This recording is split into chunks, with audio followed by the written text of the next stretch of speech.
Dans cette vidéo, on va voir ensemble les 3 erreurs que je t'invite à ne surtout pas commettre sur YouTube et surtout si tu es débutant. Alors, je ne suis pas l'expert numéro 1 dans le domaine, je ne suis pas l'expert numéro 1 sur YouTube, je n'ai pas la chaîne la plus développée.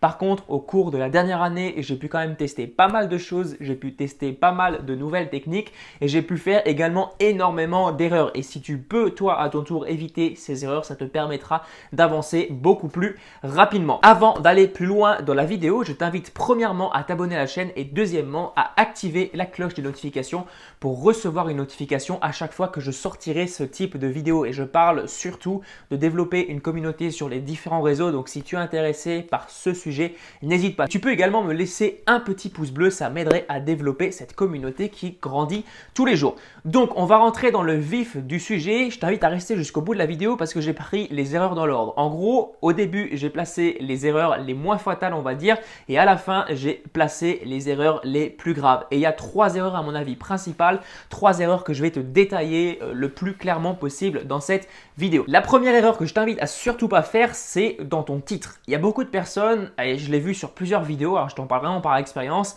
des personnes qui cherchent absolument du trafic, qui cherchent absolument à capter l'attention des abonnés. Là, on part du principe que tu as déjà des abonnés, tu as des personnes qui reçoivent tes notifications et l'objectif, ce sera d'attirer les abonnés. Donc, qu'est-ce que tu vas faire? Tu vas faire un titre qui claque, un titre clickbait, un titre destiné à ce que les gens viennent cliquer sur ta vidéo et malheureusement, derrière, le contenu ne va pas suivre. Et ça, c'est un gros problème parce que si tu mets aujourd'hui un titre qui attire les gens, peut-être un titre qui promet un résultat incroyable, par exemple gagner 10 000 € par mois en 30 jours et que derrière, dans ton contenu, tu n'es pas capable d'apporter la solution à ce problème ou alors par exemple perdre du poids, perdre 30 kilos en 30 jours, eh bien si dans ton contenu, voilà, comme je te l'ai dit, ça n'apporte pas vraiment de réelle solution, eh bien il y a un problème. Donc ce que je t'invite à faire dans ton titre, c'est que lorsque tu annonces une solution, eh bien fais en sorte que les éléments que tu vas apporter vont réellement conduire le prospect, enfin la personne qui est en face de toi, d'une situation A à une situation B.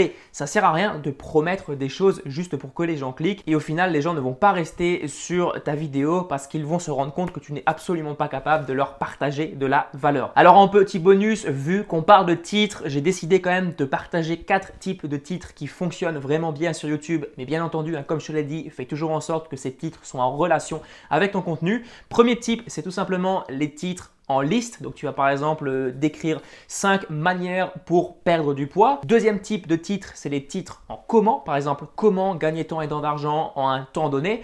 Comment perdre du poids en 30 jours, comme je te l'ai dit juste avant. Troisième type de titre qui fonctionne très bien, ça rejoint un petit peu le titre précédent. Donc, c'est des titres qui parlent de résultats chiffrables. Par exemple, en 30 jours, comment gagner 10 000 € par mois.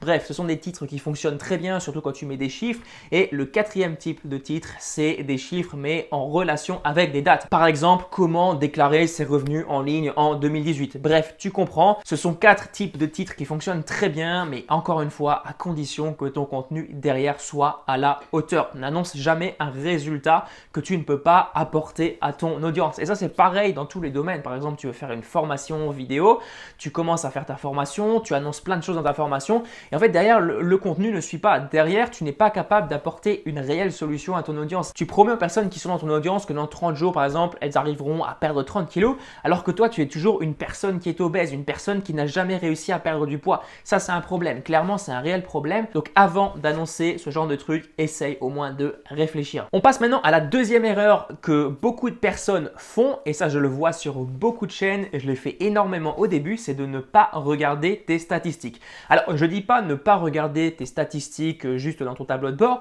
mais surtout de ne pas prendre en compte tes statistiques.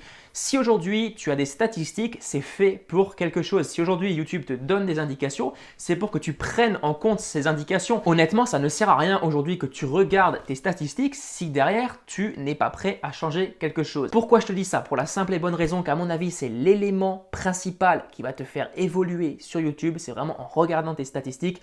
Deuxièmement, ça va te permettre de voir ce qui fonctionne sur ta chaîne.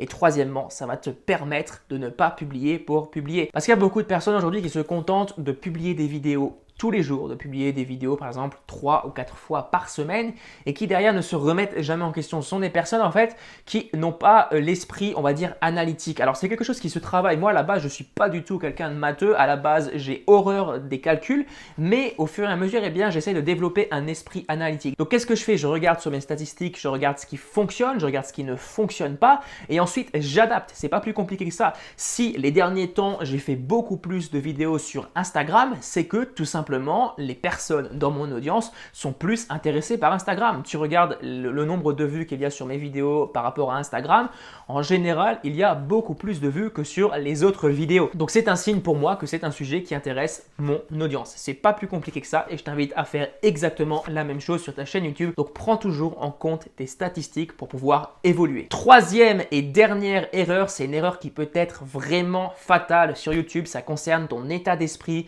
c'est de te comparer toujours aux autres. Ça, je l'ai fait au début, je comparais toujours le nombre de likes, le nombre de commentaires, le nombre d'abonnés et dès qu'une personne me dépassait, eh bien pour moi, c'était la catastrophe. Et ça, c'est un énorme problème. Premièrement, ça va te générer du stress. Deuxièmement, ça va te fatiguer et troisièmement, tu vas finir par perdre le focus. Tu vas être plus focus sur les résultats des autres, tu ne vas plus être focus sur ce que tu peux améliorer toi aujourd'hui sur ta chaîne YouTube et qu'est-ce qui va se passer? Au lieu de progresser, tu vas régresser. Donc ce que je t'invite à faire pour éviter ça, c'est base-toi toujours sur ta propre évolution. Je vais te prendre un exemple concret. Aujourd'hui, on est le 8 novembre 2018. L'année dernière, le 8 novembre 2017, dans quelle situation était ma chaîne YouTube? Tu te bases là-dessus et tu te dis, voilà, est-ce que depuis ce moment-là, j'ai progressé? Moi, personnellement, j'ai progressé. Il y a un an, très exactement, je faisais en un mois en moyenne entre 300 et 400 vues sur l'ensemble de ma chaîne YouTube. Aujourd'hui, j'en fais plus de 10 000. Donc, il y a une nette progression. C'est pas plus compliqué que ça. Base-toi toujours sur ta propre progression. Ça va te motiver. Reviens sur tes anciens résultats. Moi, ça me booste énormément. Ça me permet de voir que finalement, eh bien, j'ai progressé, que j'ai évolué, que j'ai acquis des compétences. C'est quelque chose qui est ultra puissant. Et je veux dire, le nombre d'abonnés que les personnes en face de toi ont,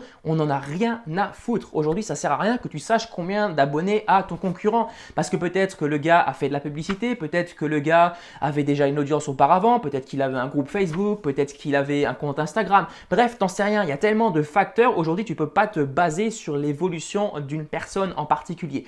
Encore une fois, base-toi sur ta propre évolution. L'objectif, c'est que tu sois en continuelle progression. En gros, il faut que ta courbe fasse ça. Il ne faut pas que ça fasse ça, ni ça, bien entendu. Si ça baisse, c'est qu'il y a un problème. C'est qu'il faut que tu te remettes en question. Voilà pour cette vidéo. Voilà pour ce que je voulais te partager aujourd'hui. Si tu as la moindre question, ça se passe juste en bas dans les commentaires. N'hésite pas à t'abonner à la chaîne si ce n'est pas encore fait. Lâche-moi un petit pouce bleu si la vidéo t'a plu. On se retrouve très bientôt pour une prochaine vidéo. Allez, à plus. Ciao!